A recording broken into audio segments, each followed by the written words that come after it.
In 2018, the FBI launched its most ambitious operation yet, Silent Watch. The target? Marcus Blackwell, a shadowy hacker capable of bringing nations to their knees. From the neon-lit streets of Hong Kong to a hidden mountain facility, the agents faced betrayal, danger, and a race against time. With a global cyberattack looming, could the FBI outwit the world's most elusive criminal before it was too late? This is the untold story of Operation Silent Watch. Subscribe to see the news story first. In 2018, a small tech company in San Jose, California, noticed strange activity in their systems. Files were being accessed at odd hours, and confidential data seemed to vanish without a trace. The company, Atlas Dynamics, specialized in cybersecurity. It was ironic that they had become a victim. They contacted the FBI Cyber Division immediately. Agent Sarah Cole, a rising star in the division, was assigned to the case. Sarah was known for her ability to think like a hacker. She started by analyzing the logs from Atlas Dynamics. The intrusions were sophisticated, leaving almost no trace, but Sarah found one clue: a unique string of code embedded in the logs. This code led to a dark web alias, Phantom Zero. Phantom Zero was a name whispered in cybersecurity circles. He was a ghost, leaving no trail, but his work was devastating. He had taken down financial institutions, hacked government servers, and stolen millions in cryptocurrency. The FBI knew this was bigger than just one company. A task force was formed. Operation Silent Watch was launched with Sarah at the helm. The team included FBI cyber analysts, field agents, and even private sector experts. Their mission was clear: track Phantom Zero, identify him, and bring him to justice. The team's first lead came from an unexpected source. A hacker turned informant, known as Cypher, reached out to the FBI. Cypher claimed to have crossed paths with Phantom Zero on a hacking forum. He provided the FBI with encrypted messages allegedly from Phantom Zero. These messages hinted at his next target, a major power grid. Sarah's team decrypted the messages and traced their origin to an IP address in Reykjavik, Iceland. But when they coordinated with Icelandic authorities, the address led to an abandoned warehouse. It was a dead end, but Sarah wasn't discouraged. She knew Phantom Zero was testing them, playing a game of cat and mouse. The breakthrough came when the team noticed a pattern in Phantom Zero's attacks. He always struck between 2:0 and 3:0 a.m. GMT auto. This suggested he operated from a location where this time aligned with daylight hours. The team began narrowing down possible regions, focusing on Asia and Europe. At the same time, Sarah delved into Phantom Zero's psychology. She believed understanding his motivations was key. Why did he target critical infrastructure? Why did he leave certain clues? Sarah theorized that Phantom Zero wanted recognition, even if he operated in the shadows. The task force worked tirelessly, piecing together fragments of clues. But then, Phantom Zero made his boldest move yet. He hacked into a live television broadcast, interrupting a major news channel. A message appeared on the screen: "You can't stop me. Silent Watch is too late." Sarah knew this was a challenge. Phantom Zero wanted the FBI to chase him, and she was ready to accept. The task force stared at the hacker's taunting message on the news channel's broadcast. It was brazen, bold, and utterly calculated. Sarah Cole's gut told her this was more than a simple flex, it was a distraction. Phantom Zero was leading them away from something bigger. The team sprang into action. Cyber analysts began dissecting the broadcast's origin. At first glance, the signal seemed to come from an obscure server farm in Moscow. But Sarah knew better. Phantom Zero never left a trail this obvious. She ordered a deeper dive into the server logs. Hours of analysis revealed what Sarah suspected. The Moscow servers were just a relay point. The actual signal had bounced through multiple locations, masking its true origin. But within the web of false trails, a tiny anomaly stood out: on encrypted data packet that didn't belong. "Run it through the decryption tool," Sarah instructed. As the algorithm worked its way through layers of encryption, Sarah studied the message closely. It was fragmented, incomplete, but one line stood out: "Next target, Artemis Control Center." The room went silent. Everyone knew the significance of the Artemis Control Center. It was a top-secret facility managing satellite communications for military and civilian purposes. If Phantom Zero breached it, he could disrupt global navigation systems, spy networks, and even missile guidance systems. "This isn't just a game anymore," Sarah said. "He's escalating." The FBI immediately contacted Artemis officials. They confirmed no breaches had occurred yet, but the control center's director, Dr. Michael Reynolds was visibly shaken. "If he gets in," Reynolds said, "the consequences could be catastrophic. Entire nations could be thrown into chaos." Sarah's team deployed a team of agents to Artemis Control Center. Their mission: fortify the facility's cyber defenses and monitor for any intrusion attempts. Meanwhile, Sarah continued her hunt for Phantom Zero. Cypher, the hacker-turned-informant, was brought in for questioning. Sarah suspected Cypher knew more than he was letting on. "Why is Phantom Zero targeting Artemis?" she asked. Cypher hesitated. "It's not about the satellites," he said finally. "It's about the back door." Sarah frowned. "What back door?" Cypher explained that Artemis wasn't just a communications hub. Buried deep within its systems was a hidden backdoor, created during the Cold War. This backdoor allowed covert access to global communications networks. If Phantom Zero found it, he could eavesdrop on any conversation, anywhere in the world. The revelation sent shockwaves through the task force. Phantom Zero wasn't just after chaos, she was after ultimate power. But how did he know about the backdoor? It was classified information, known only to a handful of high-level officials. Sarah began to suspect there was a leak within the government. Someone was feeding Phantom Zero inside information. The task force shifted its focus. They began investigating government officials with access to Artemis's classified files. Background checks were conducted, communications were analyzed, and potential suspects were flagged. One name stood out: Thomas Grayson, a senior analyst at the National Cybersecurity Agency. Grayson had access to Artemis files and had recently made several unexplained trips to Switzerland. His bank records revealed large deposits in an offshore account. Grayson was placed under surveillance. His phone calls were monitored, his emails were intercepted, and his movements were tracked. But before the FBI could act, Grayson disappeared.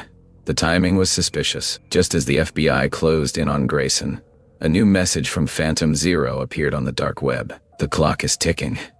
Sarah knew this wasn't a coincidence. Grayson was connected to Phantom Zero. Either he was working with him, or he had been silenced to protect the hacker's identity. The team analyzed Grayson's last known movements. He had checked into a hotel in Zurich 2 days earlier but never checked out. Security footage showed him leaving the hotel at 3:00 a.m. carrying a briefcase. The trail went cold after that. Sarah decided to follow the lead to Switzerland. She and a small team flew to Zurich, working closely with local authorities. They reviewed the hotel's surveillance footage frame by frame, looking for anything out of place. That's when they noticed something strange. A man in the footage, wearing a black hoodie and sunglasses, was watching Grayson. He followed him out of the hotel and into the street. The team enhanced the footage, trying to get a clearer view of the man's face, but he kept his head down, avoiding the cameras. "Could it be Phantom Zero?" one agent asked. "It's possible," Sarah said, "or someone working for him."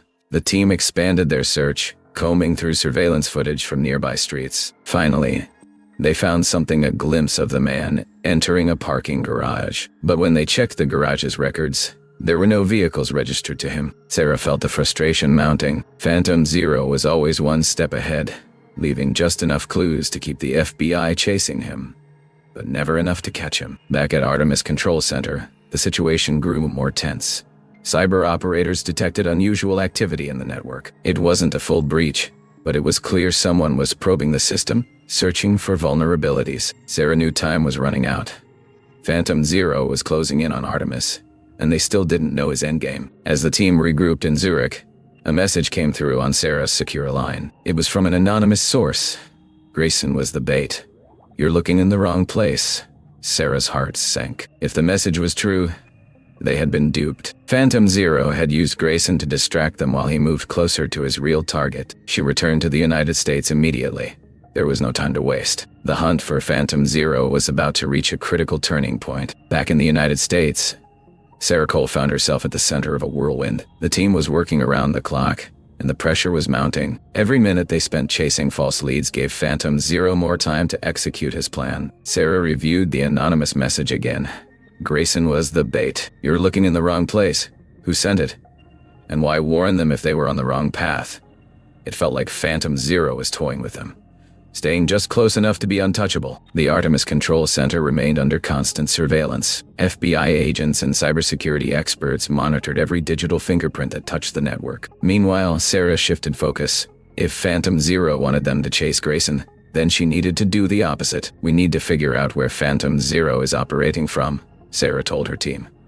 "Forget Grayson. He's a dead end. Let's focus on Phantom's methods. How does he keep disappearing? The analysts got to work. They dissected Phantom's digital breadcrumbs, looking for patterns. Most of the hacker's activity appeared to originate from countries with limited cybersecurity laws, but within the noise, one detail stood out. Phantom Zero always used a specific encryption algorithm that hadn't been seen anywhere else in the world. It's custom-made, one analyst said. Nobody else uses it. If we can figure out who designed it, we might find him. The team brought in an expert in encryption, Elena Vasquez, a cryptographer who had worked with the NSA. Elena was sharp, confident, and known for breaking seemingly unbreakable codes. Elena analyzed Phantom Zero's encryption for hours, dissecting its layers and testing its weaknesses. This isn't just advanced, she said. It's personal. The algorithm is built to adapt. It learns from attacks and evolves to counter them. Sarah leaned over Elena's shoulder. Can you trace its origin? Elena shook her head. Not directly, but I can look for its signature in older code bases. If Phantom Zero has been building this for years, there might be traces of it in his early work. Elena's search led to a surprising discovery. A decade earlier, a similar algorithm had appeared in an obscure coding competition hosted by a private tech forum. The entry was submitted by a user named Spectre. The forum had long since been shut down, but the FBI's archives held a copy of its database. Sarah's team searched for Spectre's activity, uncovering years of posts, messages, and collaborations with other coders. One post stood out. Spectre had shared a prototype of the algorithm and thanked someone named Axiom for their help. Who's Axiom? Sarah asked. The team traced Axiom's activity on the forum. Unlike Spectre, Axiom had left a trail of personal information. They identified him as Kyle Peterson, a cybersecurity consultant living in San Francisco. Sarah wasted no time. She and her team flew to San Francisco, where local agents had already placed Peterson under surveillance. His profile didn't scream mastermind, but his connection to Spectre couldn't be ignored. Peterson was brought in for questioning. At first, he claimed he didn't know anything about Phantom Zero, but when Sarah mentioned the encryption algorithm, his face turned pale. Look, Peterson said nervously. I helped Spectre with some code years ago, but I didn't know what he was going to do with it. I haven't talked to him in years. Sarah leaned forward. Who is Spectre? Peterson hesitated. I don't know his real name. We only communicated through the forum. But I can tell you Thish wasn't like the others. He was obsessed. He talked about breaking the system, tearing it down. He believed the world's institutions were corrupt and needed to be reset. Sarah pressed him for more details, but Peterson insisted he didn't know anything else. However, he did give them one valuable piece of information. Spectre had mentioned attending a hacker convention in Berlin years ago. The FBI reviewed records from the convention, cross-referencing attendees with known aliases. One named Surface Derek Langford, a brilliant but reclusive programmer who had disappeared 5 years earlier. Langford's disappearance had puzzled authorities at the time. He had been a rising star in the tech world, known for his groundbreaking work in artificial intelligence and cryptography. Then, without warning, he vanished. Sarah felt a chill run down her spine. Could Langford be Phantom Zero? The timeline fit and his skills matched the profile. The team dove into Langford's past, piecing together his life before his disappearance. He had grown up in a small town in Oregon, excelled in mathematics, and earned a scholarship to MIT. After graduating, he worked for a defense contractor, developing encryption software. Then, something changed. Langford quit his job, citing ethical concerns about how his work was being used. He became outspoken against government surveillance, writing scathing essays under a pseudonym. Langford has the skills and the motive, Sarah said. If he's Phantom Zero, we're dealing with someone who knows how to disappear and stay hidden. But how could they find him? Langford had erased every trace of himself. His bank accounts were empty, his phone records were non-existent, and his social security number hadn't been used in years. The breakthrough came from an unexpected source. One of the analysts found a pattern in Phantom Zero's activity. Every time he launched an attack, there was a surge in online traffic from a specific region, Southeast Asia. The team narrowed the search to Singapore, a tech hub with the infrastructure Phantom Zero would need. They began monitoring data centers, looking for signs of the hacker's presence. Days passed with no leads. Then late one night, an alert came through. A data center had detected an unauthorized access attempt using Phantom Zero's signature encryption. Sarah's heart raced. We've got him. Agents in Singapore were dispatched to the data center, but when they arrived, it was empty. Phantom Zero had slipped away again, leaving only a single message behind. You're getting warmer, but you'll never catch me. The hunt was far from over, and Sarah knew the stakes were only getting higher. The message left by Phantom Zero taunted Sarah and her team. The hacker knew they were closing in, but it was clear he wasn't afraid. If anything, he seemed to be enjoying the chase. Back in Washington, Sarah gathered her core team. "We're getting close," she said. "He's in Singapore, or at least he's using their infrastructure. But we need to predict his next move. What's he trying to achieve?" The analysts reviewed everything they knew about Phantom Zero. His attacks weren't random. They followed a pattern. He targeted systems tied to critical infrastructure grids, transportation networks, and financial systems. But instead of causing chaos, he seemed to be testing their vulnerabilities. One analyst spoke up. "It's almost like he's mapping out the weak points. If he wanted to take down an entire country, he's figuring out exactly how to do it." That realization sent a shiver through the room. Phantom Zero wasn't just hacking for money or fame. He was preparing for something bigger. Could he be working with a terrorist organization? Someone asked. Sarah shook her head. "He's too precise. This feels personal. He's not just trying to destroy systems, she's trying to prove something." Meanwhile, the Singapore lead had uncovered another clue. Traffic logs from the data center showed Phantom Zero had access to specific server moments before disappearing. The server belonged to a small tech startup specializing in artificial intelligence. Sarah's team contacted the startup's founder, a nervous man named Victor Liang. When questioned, Liang admitted the server contained sensitive data prototype AI that could analyze and predict human behavior based on online activity. "It's not fully developed," Liang explained. "We're still in the testing phase, but if someone got their hands on it, well, they could use it to manipulate people on a massive scale."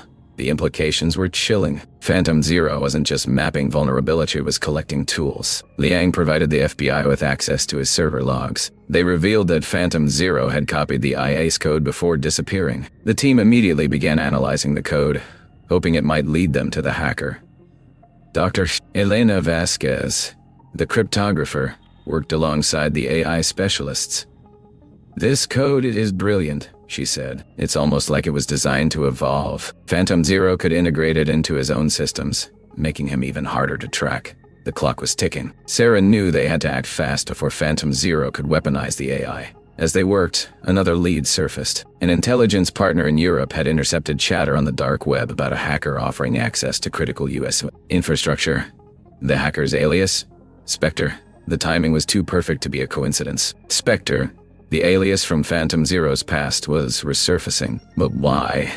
The FBI had traced the dark web activity to a marketplace frequented by elite hackers. To infiltrate it, they needed someone with the skills to blend in. Enter Jason Park, a former hacker turned FBI consultant. Jason was cocky but brilliant, and he had the trust of the hacking community. Undercover, he posed as a buyer interested in Spectre's offer. The operation was risky. If Spectre suspected Jason was working with the FBI, the deal would fall apart. Jason spent hours building credibility, engaging in conversations and sharing fake credentials. Finally, Spectre agreed to a private chat. The exchange was tense. Spectre demanded payment in cryptocurrency and provided detailed instructions for a digital handoff. Jason complied, but the team monitored every move, ready to pounce if Spectre revealed his location. But Phantom Zero was always one step ahead. Instead of delivering access to infrastructure, he sent another taunting message. "Nice try, FBI. You'll never catch me playing by the rules." Jason slammed his laptop shut in frustration. "He's not just smart, he's paranoid. He knew I was a plant the whole time." Sarah sighed. "At least we know we're rattling him. But we need a new approach." The team regrouped, brainstorming their next move. That's when Elena spoke up. "If we can't outsmart him, maybe we can trap him. What if we create a vulnerability he can't resist exploiting?" It was a bold idea. The FBI would set up a fake system designed to look like a goldmine for a hacker. If Phantom Zero took the bait, they might finally catch him. The plan was risky. If Phantom Zero realized it was a trap, he could use it against them. But Sarah decided it was worth the gamble. The team worked tirelessly to build the fake system. They modeled it after a classified government database, complete with fake data and encrypted files. To make it convincing, they leaked whispers about its existence on the dark web. Days passed with no response. Then, late one night, the system detected an intrusion. Phantom Zero had taken the bait. The room buzzed with excitement as the team monitored the breach in real time. "He is in," one analyst said. "We've got him," but just as they prepared to trace the connection, the system crashed. Phantom Zero had anticipated the trap and deployed a countermeasure. When the system came back online, a new message awaited them. "You're clever, but not clever enough. Try harder." The frustration in the room was palpable. Phantom Zero had outsmarted them again, but Sarah refused to give up. "He's testing us," he said. "He wants to see how far we'll go. So let's go further." The team doubled down, analyzing every detail of the failed operation. They knew Phantom Zero's overconfidence was their best chance to bring him down. The hunt was far from over, but Sarah was determined. The FBI's failed trap weighed heavily on Sarah and her team, but it also fueled their determination. Phantom Zero had proved himself to be a master of deception, but every move he made left a digital footprint, no matter how small. They just needed to find the right one. Dr. Elena Vasquez had an idea. When he broke into the decoy system, he used a custom malware to disable our tracking tools. If we analyze that malware, we might find anything that could give us a lead. The cyber forensic team got to work. The malware was complex, layered with obfuscation techniques designed to hide its origin. But after days of relentless effort, they uncovered a fragment of code that pointed to a previously unknown server in Eastern Europe. The server was located in a data center in Prague, Czech Republic. It was a known hub for shady operations, often rented out by cyber criminals looking to hide their tracks. Sarah didn't waste any time. She contacted the FBI's liaison in Europe to coordinate with local authorities. A joint task force was formed, and within 48 hours, a team was on the ground in Prague. The raid on the data center was swift and efficient. The team seized dozens of servers, including the one tied to Phantom Zero's malware. Back in Washington, analysts began combing through the data. What they found was unexpected. The server didn't just host Phantom Zero's operations.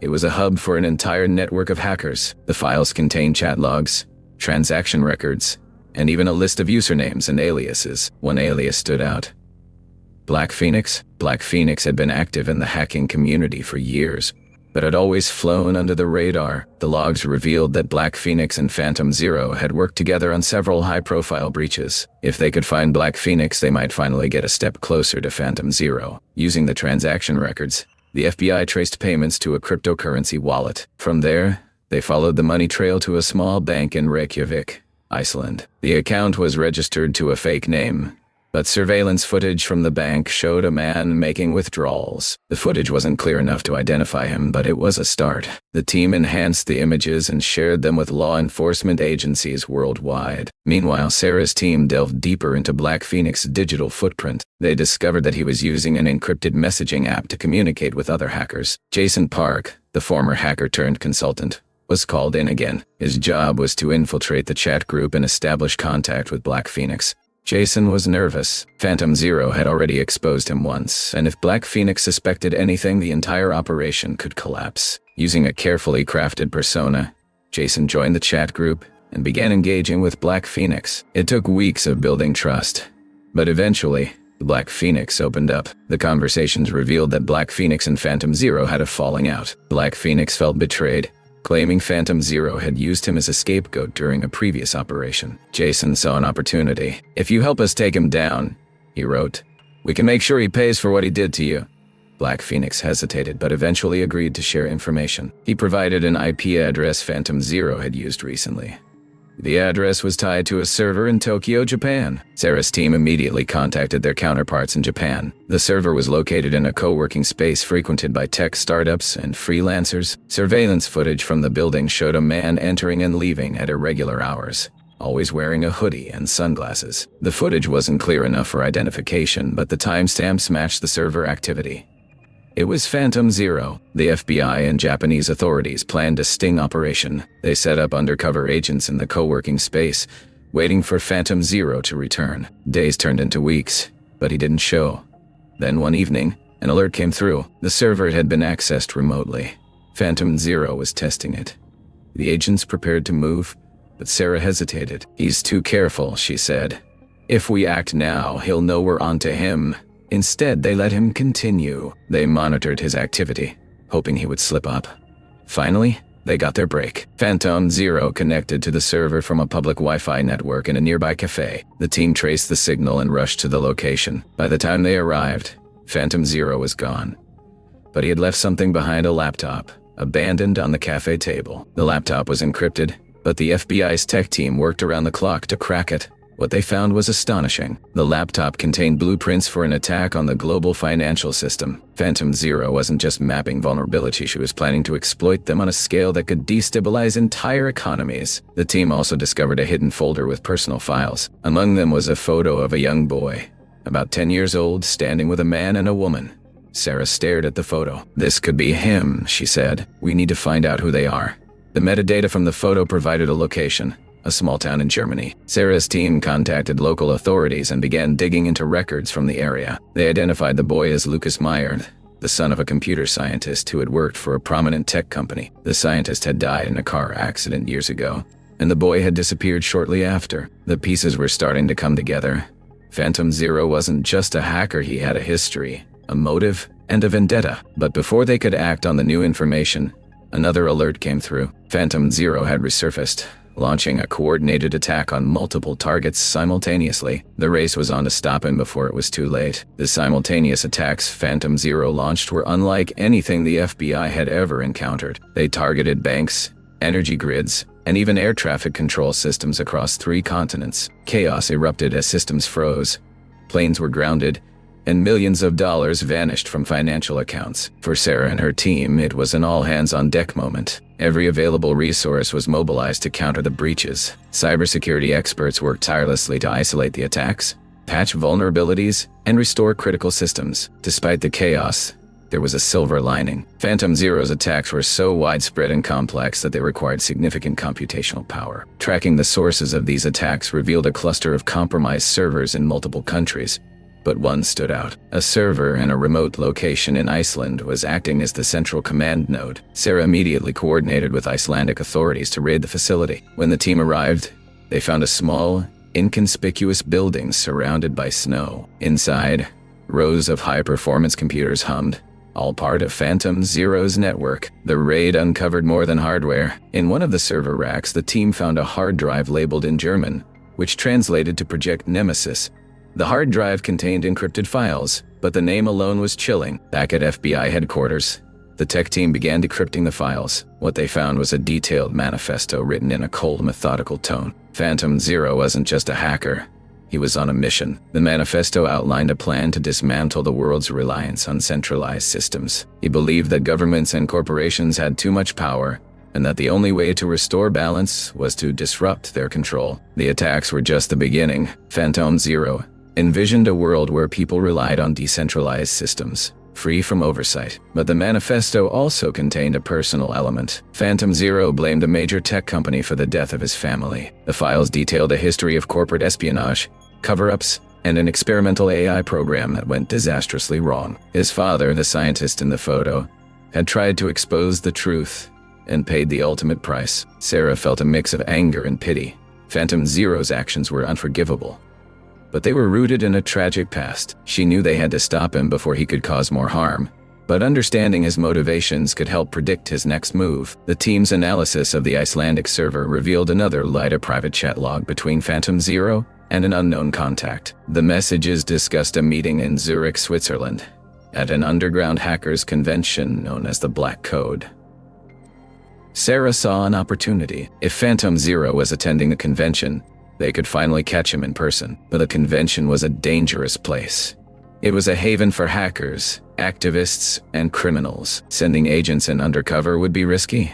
Jason Park volunteered. His history as a hacker gave him the skills and credibility to blend in. With a new identity and a backstory crafted by the FBI, Jason was sent to Zurich. The convention was held in a massive, dimly lit warehouse, filled with glowing screens, buzzing electronics, and people from every corner of the world. Jason navigated the crowd, keeping an eye out for anything suspicious. Phantom Zero's alias wasn't on any of the attendee lists, but Jason knew he would be there. The challenge was identifying him in a sea of anonymous figures, many wearing masks or disguises. After hours of observing and mingling, Jason spotted a man who seemed out of place. He was sitting alone in a corner, typing furiously on a laptop. Jason noticed the man's laptop sticker, a symbol that matched one found on the Icelandic server. Jason approached cautiously, striking up a conversation. The man was guarded but eventually revealed his alias: Obsidian.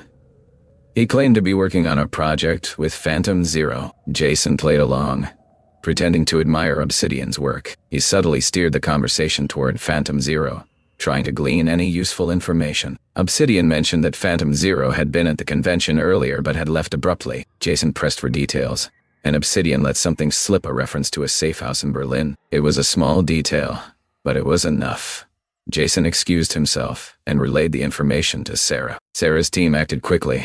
They coordinated with German authorities to locate the safe house. It was in an abandoned industrial area on the outskirts of Berlin. Surveillance confirmed that someone was inside, but the team couldn't be sure it was Phantom Zero. The operation to capture the suspect was carefully planned. Agents moved in under the cover of darkness, surrounding the building. When they entered, they found a maze of wires, monitors, and devices. But the suspect was gone. He had left minutes before their arrival, leaving behind only his equipment and a taunting message on one of the screens. "Too slow, Agent Harper." Frustration boiled over, but there was no time to dwell on the failure. The equipment left behind was a goldmine of information. Among the files was a real-time feed of Phantom Zero's network activity. One connection stood out, a live session on a server in Hong Kong. The team realized Phantom Zero was still active, orchestrating his operations remotely. Sarah knew they had to act fast. The Hong Kong lead could be their last chance to catch him. The team prepared for another international operation, racing against the clock to track down the elusive hacker before he could disappear again. The Hong Kong lead brought with it a sense of urgency and unease. Phantom Zero was one step ahead, but the live server connection gave Sarah and her team a fleeting advantage. They had to act quickly to exploit it. Within hours, a specialized FBI task force was en route to Hong Kong. This time, they coordinated with local law enforcement and cybersecurity experts to avoid any delays. The target was a data center in Kowloon, nestled in the heart of the city's industrial district. The data center was a fortress. High walls, surveillance cameras, and biometric locks made it nearly impenetrable. But Sarah's team had an Emily Zhang, a cybersecurity specialist from Hong Kong's Cybercrimes Division. Emily had extensive knowledge of the local tech landscape and quickly integrated into the team. Together, they developed a plan. The server hosting Phantom Zero's connection was buried deep within the facility, requiring both physical and digital access. Emily would lead the cyber side of the operation, while a tactical unit infiltrated the building. On the night of the operation, the team moved in under the cover of darkness. The tactical unit breached the outer perimeter while Emily worked remotely to disable the building's security systems. Cameras went dark, alarms were silenced, and doors unlocked one by one. Inside the data center, the team encountered rows of towering server racks, each humming with activity. They moved methodically, guided by Emily's directions. At the heart of the facility, they found the server hosting Phantom Zero's connection. The team secured the server and began extracting its data. But just as they started, an alert flashed on Emily's monitor. Phantom Zero had detected their presence. A countdown timer appeared, indicating a system-wide wipe in progress. Sarah's heart raced. They had less than 5 minutes to retrieve the data before it was lost forever. Emily worked frantically, bypassing firewalls and encryption to access the files. Meanwhile, the tactical unit held their ground, prepared for the possibility of a counterattack. As the timer ticked down, Emily managed to extract a single compressed file. It was labeled Azrael Protocol.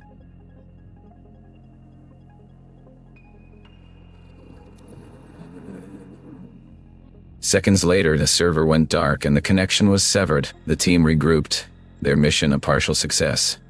They had the file, but its contents were still a mystery. Back at their makeshift command center, Emily and the FBI tech team began decrypting the file. The Azrael Protocol was a blueprint, a detailed plan for a catastrophic cyberattack targeting the world's financial systems. It outlined how to exploit vulnerabilities in global payment networks, stock exchanges, and cryptocurrency platforms. If executed, it would cause economic chaos on an unprecedented scale. But the file also contained something else.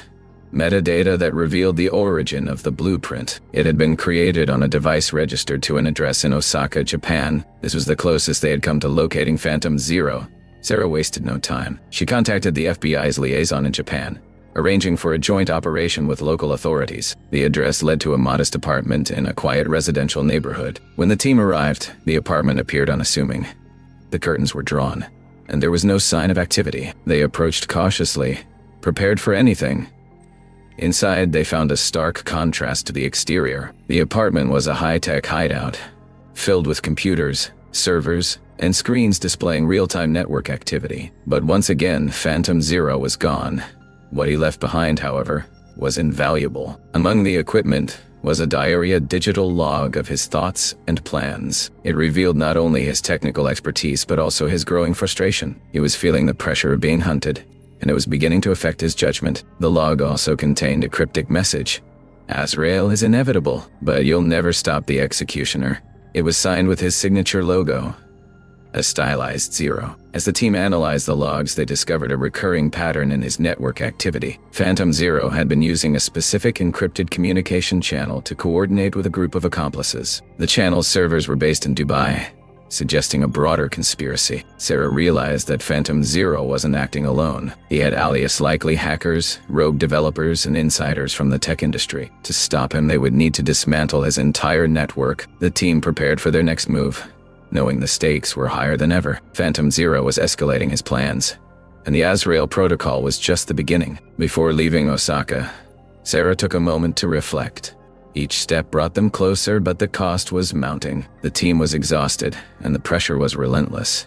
Yet, they couldn't afford to stop. The fate of global security depended on their success. With their next lead pointing to Dubai, Sarah and her team boarded a plane, determined to stay one step ahead of the world's most elusive hacker. The hunt continued. The flight to Dubai was long, and the weight of the mission pressed heavily on Sarah and her team. Phantom Zero was becoming increasingly elusive, but the discovery of his encrypted communication channel had opened a new avenue for investigation. Dubai, with its vast tech infrastructure and international business ties, seemed like the perfect hub for his operations. As they arrived in the city, the team immediately felt the difference. The skyline of Dubai was a dazzling display of modern architecture, with glass towers reflecting the desert sun. But behind this image of wealth and luxury, there was a dark undercurrent, a thriving underground tech community that had long been a refuge for hackers and cybercriminals. Sarah knew that in a city like this, the lines between legitimate business and illicit activity could blur. She and her team needed to be cautious and strategic. Their first move was to contact the Dubai Police Cybercrime Unit, whose officers were experienced in dealing with the region's growing digital threats. Working with the Dubai team, Sarah gathered intelligence on the encrypted communication channel. It led to a secure server farm located in the city's Silicon Oasis district, a hub for many international companies. However, this was no ordinary server farm. It was a fortress, protected by advanced cybersecurity measures and physical security that rivaled those of government buildings. The Dubai authorities provided the team with an escort as they arrived at the facility. They were met by an operations manager who seemed unaware of any criminal activity associated with the farm. Sarah had a gut feeling that Phantom Zero had planted a sleeper agent inside, someone who was feeding him information from the inside. The task was clear: gain access to the server farm, find the encrypted communication logs, and track down the identities of Phantom Zero's accomplices. But first, Sarah knew they needed to get past the physical security. They planned a covert operation. The team would infiltrate the facility through an underground maintenance tunnel that led into the server farm's core. The plan relied on the assumption that, like many secure buildings, there were vulnerable access points in the infrastructure. It was a risky move, but time was running out. The Azrael protocol was still a looming threat, and with every passing minute, Phantom Zero was moving closer to executing it. The operation began late at night, when the building was least active. The tactical unit, dressed in nondescript maintenance uniforms, slipped into the tunnel. They were accompanied by Emily, who had spent the past few hours studying the facility's network blueprints. Emily's goal was to locate the main server room and disable any external security measures remotely. As they moved through the tunnels, the team could feel the tension mounting. There was no turning back now. If they were caught, the entire operation would be compromised. At last, they emerged from the tunnels into the heart of the server farm. The facility was a maze of cables, blinking lights, and rows upon rows of servers. Sarah's team set up their equipment quickly, while Emily accessed the servers and began searching for the communication logs. It didn't take long before Emily found what they were looking for: a series of encrypted messages linking Phantom Zero to several individuals in Dubai. One of the names stood out: Khalid Al-Farouq. Khalid was a well-known figure in the tech community, a software developer who had been involved in some controversial projects in the past. He had ties to several powerful corporations, but his connections to the darker side of the tech world had always been speculative. Now, Sarah had confirmation that Khalid was Phantom Zero's ally, but finding Khalid was only part of the puzzle. The team now needed to track him down, Sarah knew that Dubai was a sprawling city, and Khalid could be anywhere. They had to act fast. Using the data from the server farm, the team traced Khalid's location to an upscale apartment complex in the Marina district. It was a high-profile area, with luxury yachts moored just outside and a view of the city's glittering skyline. But behind the opulence, Sarah suspected, was a hideout for one of the world's most dangerous cyber criminals. The tactical unit was ready. They surrounded the building, taking positions in strategic locations. Emily stayed behind, continuing to monitor Khalid's communications in real time. Inside the apartment, Khalid was unaware of the approaching danger. He was focused on his work, communicating with Phantom Zero through the encrypted channel. It was clear that Khalid wasn't just a hacker, he was an integral part of the global network that Phantom Zero had built. As Sarah and her team entered the apartment, they found Khalid seated at a desk, typing furiously on his laptop. He barely had time to react before he was subdued. His computer was confiscated, and the team began the process of extracting valuable information. Khalid didn't put up much of a fight. He knew the game was up, but when Sarah confronted him, he offered a chilling warning. "You think you're close," he said, his voice calm, "but Phantom Zero is already one step ahead. The Azrael protocol is just the beginning. You can't stop him now." It was a taunt message that Phantom Zero was still out there, pulling the strings. Khalid's arrest was a significant blow, but it wasn't the end of the operation. As the team began to sift through Khalid's data, they uncovered a shocking revelation. Khalid had been in contact with several prominent figures in the international financial sector, and they had been unwittingly involved in the development of the Azrael protocol. It was clear that Phantom Zero's reach extended far beyond the world of hackers. He had infiltrated some of the most influential industries in the world, and his plan was already set in motion. Sarah and her team knew that time was running out. They had to act fast to prevent the catastrophic cyberattack that Phantom Zero had planned. But they also knew that the road ahead would be treacherous. Phantom Zero wasn't just a hacker, he was a mastermind with an entire network of accomplices at his disposal. The hunt was far from over. The arrest of Khalid Al-Farouk had shaken Phantom Zero's network, but it hadn't crippled it. Sarah knew that Phantom Zero, now more than ever, would be watching his every move. As she sat in the operations room of the Dubai Police Cybercrime Unit, her mind raced. Khalid was a piece of the puzzle, but there were still too many missing pieces. How many more operatives like him were out there? Who else had ties to the Azrael protocol? And how far-reaching was Phantom Zero's plan? With Khalid in custody, the team began analyzing his communications and computer systems. Emily worked tirelessly to decode the encrypted files, knowing that each piece of information could bring them closer to finding Phantom Zero. Meanwhile, Sarah debriefed with the team, reviewing their progress and considering their next steps. They couldn't afford to waste time. Every moment they spent chasing leads brought them closer to the inevitable Ian attack, unlike anything the world had ever seen. While the analysis of Khalid's data was underway, the team also focused on a broader investigation. The Azrael protocol wasn't just a cyberattack. It was part of a larger, more dangerous scheme. The cyberattack itself was the tool, not the goal. The true objective behind Phantom Zero's work remained elusive, but Sarah had a sinking feeling in her gut that it was something monumental. The breakthrough came when Emily finally decrypted an important message. It was a communication between Khalid and another individual, codenamed Omega. The message was clear: the final phase of the Azrael protocol begins tonight. Prepare the assets. The countdown has started. Sarah felt her heart skip a beat. The countdown was real, and it was coming to an end. They had no idea what assets referred to, but it was evident that Phantom Zero was preparing something massive. The protocol's true purpose was still unclear, but Sarah understood one thing: it was a coordinated attack, and it was about to happen. Emily, working through the night, found another lead. The message referred to a series of financial transactions between Khalid and a shadowy company based in Hong Kong. The company, Horizon Tech, was known for its involvement in controversial tech projects. It had been under investigation in the past for money laundering and illicit cyber activities, but it had never been fully exposed. Horizon Tech seemed to be the next link in the chain. Sarah gathered the team and prepared for the next phase of the operation. Their next target was Hong Kong, and they had to move quickly. The countdown had begun, and the clock was ticking. The flight to Hong Kong was just as long as the previous one to Dubai, but the urgency felt heavier this time. The team was now facing a full-scale international operation. The world's eyes would soon be on them, and every second counted. They couldn't afford any mistakes. They arrived at the Hong Kong International Airport late in the evening, where they were met by a local cybercrime unit. that had been briefed on the case. Sarah wasted no time. She and her team worked with Hong Kong's cybercrime unit to trace the connections between Horizon Tech and Phantom Zero. It wasn't long before they discovered that the company had a massive data center just outside the city. The center was equipped with high-level security measures, making it nearly impossible to infiltrate. The data center appeared to be a key part of the operation. It was where Phantom Zero's assets were being stored, and it was the heart of the next phase of the Azrael protocol. But how could they get inside? Sarah had no choice but to rely on her team's expertise and their ability to improvise. Emily had become adept at breaking into complex systems, and she was confident they could find a way through. But to get access, they needed to know exactly what they were up against. Working through the night, Emily was able to hack into Horizon Tech's internal network, gaining valuable information. The data center was located on an isolated campus, surrounded by dense forests and mountains. It was as secure as a military base, with surveillance cameras, armed guards, and biometric access control. The first hurdle was gaining entry. Sarah and her team would need to act quickly and quietly. They couldn't afford to be detected.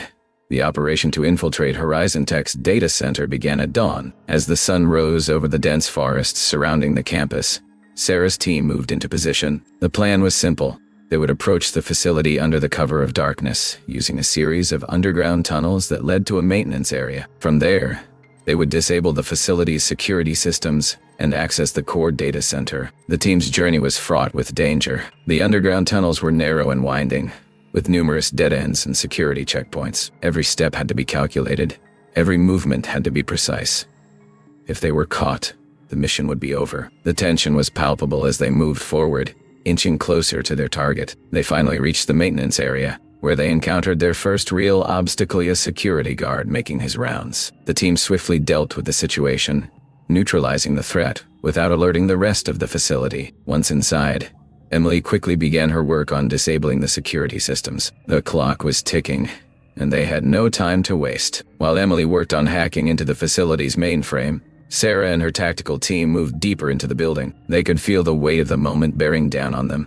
Every decision mattered. They were about to uncover the true extent of Phantom Zero's operation, but they had no idea what awaited them inside the data center. As Emily bypassed the final security protocols, the door to the data center opened, revealing rows upon rows of servers. The sheer scale of the operation was staggering, but there was no time to admire the technological marvels in front of them. Sarah focused on the task at hand, locating the files that would finally unravel Phantom Zero's plan. It didn't take long before they found what they were looking for: a series of encrypted files labeled Project Azrael. As Emily worked to decrypt them, the team set up a perimeter, preparing for the inevitable confrontation. The stakes had never been higher. Phantom Zero was no longer just a hacker. He was a global threat, and the final phase of his operation was upon them. The encrypted files were the key to understanding the scope of Phantom Zero's plan. Sarah paced nervously as Emily worked on breaking the code. The tension in the room was almost unbearable. The team had made it this far, but what if they were too late? What if the countdown had already reached its final hours? With every keystroke, Emily grew more confident. The encryption was sophisticated, but not unbeatable. After what felt like an eternity, the screen flashed with a series of decrypted files. Emily's fingers flew across the keyboard, scrolling through the documents at lightning speed. As she sifted through the data, Sarah leaned over her shoulder. "Is it there?" Sarah asked, her voice tense with anticipation. Emily nodded grimly. "This is it. We found the full scope of the Azrael protocol." The files contained a detailed blueprint of Phantom Zero's plans. It wasn't just a cyberattack. It was a series of coordinated worldwide assaults on critical infrastructure. The protocol would target power grids, communication networks, transportation systems, and financial institutions. It would paralyze entire nations, sending the world into chaos. But what was even more disturbing was the final phase of the plan. According to the files, Phantom Zero had already arranged for key leaders of the world's major governments to be taken out surgically and discreetly. It was an assassination plot. The goal wasn't just to disrupt the world's system, it was to break it down, piece by piece, and to install a new order led by those loyal to Phantom Zero. The files also revealed something that made Sarah's blood run cold. The mastermind behind the entire operation was not just a hacker, but a former high-ranking government official, someone who had access to the most sensitive data and had used that knowledge to create one of the most dangerous conspiracies in history. "Who is it?" Sarah whispered, her voice shaking with disbelief. Emily stared at the screen in shock. It's someone we've been investigating for years. someone inside the US government. It's Marcus Blackwell. Marcus Blackwell had once been a rising star in the intelligence community, a highly decorated former military officer. He'd served as a top-level analyst at the CIA before moving into a powerful position in the Department of Homeland Security. He was known for his sharp intellect and his unwavering loyalty to his country, or so everyone thought. But what Sarah and her team had uncovered was something far more sinister. Marcus Blackwell had orchestrated Phantom Zero's rise from the shadows. He had planted agents in key positions within governments and major corporations, all with the goal of orchestrating global chaos. Blackwell had carefully constructed the Azrael Protocol to be his ticket to power, intending to take control of the world's systems and rewrite the rules for a new age. The revelation sent shockwaves through the team. They had been chasing Phantom Zero for so long, and now they realized that the true threat had been hiding in plain sight. The hacker they had been chasing was just a pawn in Blackwell's grand design. The true mastermind had been pulling the strings all along. "We need to stop him. Now," Sarah said, her voice firm. "We don't have much time." The files indicated that Blackwell was hiding in plain sight, still operating within the US government. He had gone underground, using aliases and encrypted communications to stay hidden. But Sarah knew that they couldn't wait any longer. The clock was ticking, and Phantom Zero's final phase was set to begin. The team quickly made plans to extract Blackwell's location from the encrypted files. They also needed to inform the world's governments about the imminent threat. It was going to be a race against time, and Sarah knew that they couldn't afford any more mistakes. As Sarah's team prepared to leave the data center, Emily received an urgent message on her encrypted phone. The message was brief, but chilling. "They know. They're coming for you." Sarah felt a wave of panic wash over her. They had been compromised. Someone inside Horizon Tech had detected their presence. The countdown was nearing its final moments, and now they were being hunted. The team didn't hesitate. They had to get out, and they had to do it fast. Sarah signaled to Emily, who quickly disabled the system's firewall to cover their tracks. The team moved with purpose, retracing their steps through the underground tunnels. But as they reached the exit, they heard the unmistakable sound of footsteps behind them. Someone was closing in. The chase had begun.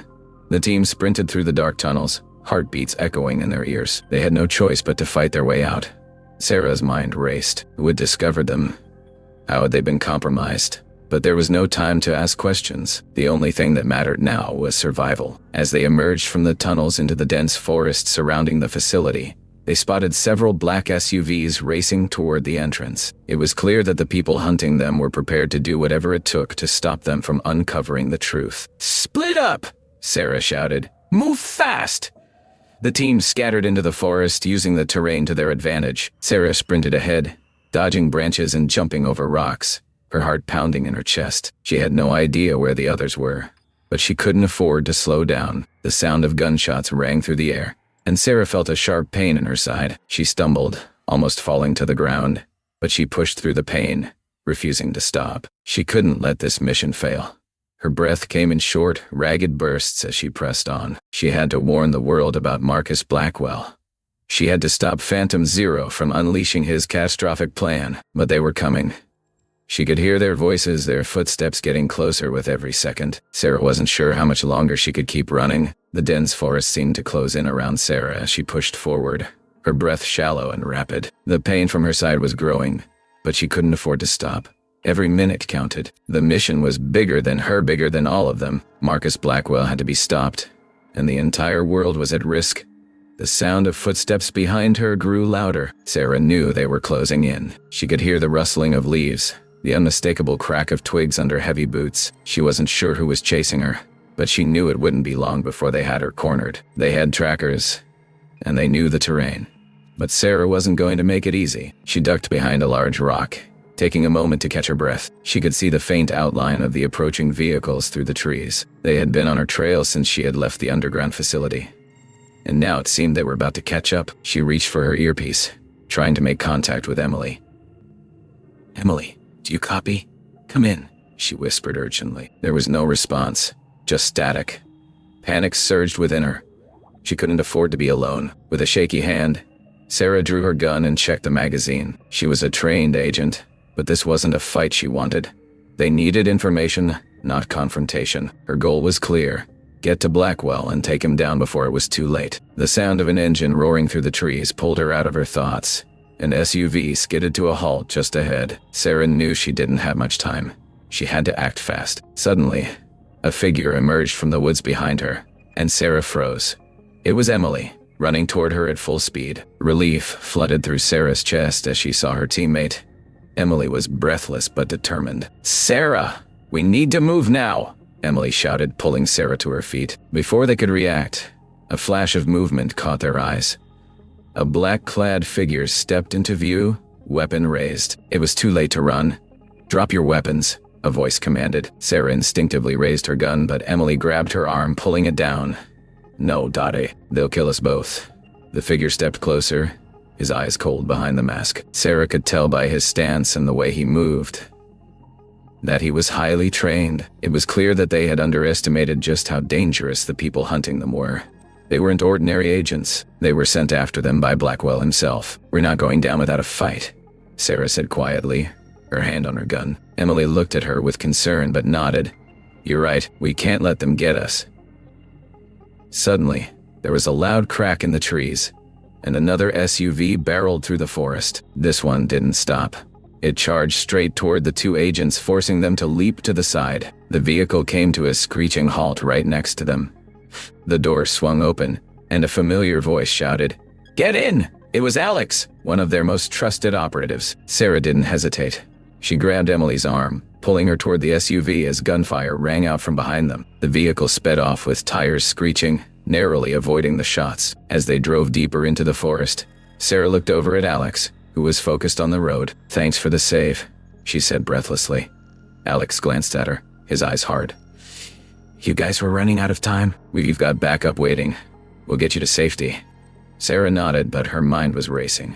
"We need to find Blackwell. We can't let him finish his plan." "We know," Alex replied grimly. "We've intercepted communications. He's not just hiding. He's preparing to move. We need to track him down, and we need to do it fast." As the SUV barreled through the dense forest, the rest of Sarah's team arrived at the rendezvous point. They had regrouped, and now they were ready to push forward. The operation was no longer just about stopping a cyberattack. It was about exposing the truth, no matter the cost. The next few hours were a blur of strategy meetings, encrypted messages, and high-speed chases. Sarah and her team were relentless. They knew what was at stake, and they were willing to risk everything to stop Marcus Blackwell from succeeding. They had learned to trust each other's instincts, and now they relied on those instincts more than ever. They tracked Blackwell's movements through a series of secret networks and back channels, piecing together information from sources inside the government. It wasn't easy. Every move they made was watched. Every attempt to get closer to Blackwell was met with resistance. They knew they had to be careful. As they approached the final phase of their plan, Sarah gathered the team one last time. They were going to confront Blackwell, and they needed to be prepared for anything. "We know he's using multiple aliases, but we've identified his true location," Sarah said. "We're going to take him down before he can launch his final phase." Emily spoke up. "We've intercepted intel that he's holed up in an old government facility in the middle of nowhere. We'll have to move fast. Blackwell's got agents everywhere, and we don't know how many of them are on his side." Alex nodded. "We'll take the risk. The world's counting on us."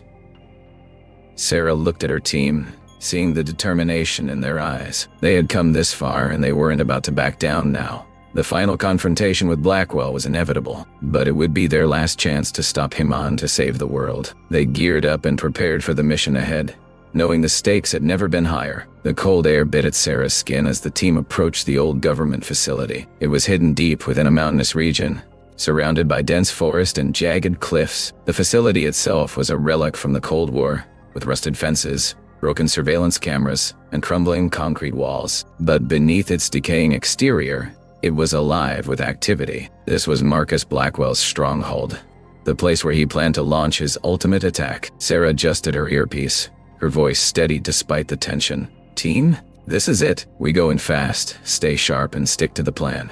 Blackwell has nowhere to run." Emily's voice came through. "Roger that. All entry points are secured. We'll cover the west wing. You and Alex take the east." The team split into two groups, moving silently through the shadows. Sarah and Alex made their way to the eastern side of the facility, where a narrow staircase led down into the underground levels. The air grew colder as they descended, and the faint hum of machinery echoed through the corridors. This was where Blackwell's operation was centered. They reached the first door, and Alex placed a small charge against the lock. With a muffled pop, the door swung open, revealing a dimly lit room filled with servers, monitors, and cables running along the walls. A lone technician was seated at a console, his back turned to them. "Hands up," Sarah commanded, her gun aimed at the man. He froze, then slowly raised his hands. "Don't shoot. I'm just an engineer. I don't even know what they're doing here." Sarah glanced at Alex, then back at the technician. "Where's Marcus Blackwell?" The man hesitated, fear etched across his face. He's in the control room, 2 levels down. But you'll never reach him. The place is crawling with guards." Sarah nodded to Alex, who restrained the technician and secured him to a nearby chair. "Stay here. Don't move," Alex said firmly. They moved deeper into the facility, their footsteps muffled by the thick concrete floors. The corridors were lined with reinforced doors, each one labeled with cryptic designations. The hum of the machinery grew louder, and the air was thick with tension. Every corner they turned felt like a potential ambush. When they reached the 2nd level, they encountered their first resistance. 2 guards, armed and alert, stood in front of a heavy steel door. Sarah and Alex exchanged a glance, then moved into position. With precise aim, they neutralized the guards before they could react. The steel door was locked, but Alex quickly hacked the keypad, and the door slid open with a hiss. Inside was a large control room, its walls covered in monitors displaying streams of data, satellite feeds, and live security footage of the facility. And there, standing at the center of it all, was Marcus Blackwell. He was calm, almost amused, as he turned to face them. Agent Harper," he said smoothly. "I was wondering when you'd arrive." "Step away from the console, Blackwell," Sarah ordered, her gun trained on him. Blackwell raised his hands, a smirk playing on his lips. "Do you really think you can stop this? The world has already begun to change. What I'm doing here is inevitable." Alex stepped forward, his voice sharp. "Shut it down, now." Blackwell chuckled, shaking his head. "You have no idea what you're dealing with. This isn't just about power or money. This is about reshaping the future." Before Sarah could respond, Blackwell pressed a hidden button on his watch. Alarms blared, and the monitors began to flash red. A countdown appeared on the largest screen. 10 minutes. "What did you do?" Sarah shouted, moving toward him. Blackwell grinned. "You can't stop it. The entire system is set to deploy in less than 10 minutes. The cyberattack will cripple every major infrastructure on the planet, and you're too late." Alex grabbed Blackwell and forced him to the ground, restraining him with handcuffs. "We'll see about that." Sarah rushed to the console, her fingers flying across the keyboard. "I can't stop the countdown from here. The main server is located on the lowest level. We have to shut it down manually." Alex nodded, pulling Blackwell to his feet. "I'll secure him. You go." "No," Sarah said firmly. "We do this together. Let's move." Dragging Blackwell with them, they raced down to the lowest level of the facility. The sound of the alarms echoed through the halls, and the countdown loomed large in Sarah's mind. They encountered more guards along the way, but the team's training and determination carried them through. When they reached the server room, they found it heavily guarded. Emily and the rest of the team arrived just in time, flanking the guards and clearing the way. Sarah and Alex rushed inside, where a massive server tower hummed with energy. The countdown was at 3 minutes. "Shut it down, Sarah!" Emily shouted from the doorway. Sarah accessed the terminal, searching for the command to disable the system. "It's encrypted," she muttered. "I need more time." Blackwell laughed, his voice dripping with mockery. "Time is the one thing you don't have." Alex silenced him with a sharp glare. "Focus, Sarah. You've got this." Her hands moved faster, bypassing layers of security and breaking through Blackwell's firewalls. The countdown ticked closer to 0. 2 minutes, 1 minute, almost there, Sarah said, sweat dripping down her brow. At 10 seconds, she found the command and executed the shutdown. The countdown froze at 3 seconds, and the alarms went silent. The room was filled with an eerie stillness. "It's done," Sarah said, exhaling deeply. Blackwell's smug expression faltered for the first time. "You think this is over? There will always be someone else, someone smarter, someone willing to do what's necessary." Sarah looked him in the eye. "And we'll be there to stop them." As the team escorted Blackwell out of the facility, the first rays of dawn broke over the mountains. The world would never know how close it had come to disaster. But Sarah and her team knew. They had faced the impossible and emerged victorious. And as they walked away from the crumbling facility, Sarah knew one thing for certain. The fight wasn't over. But for now, they had won.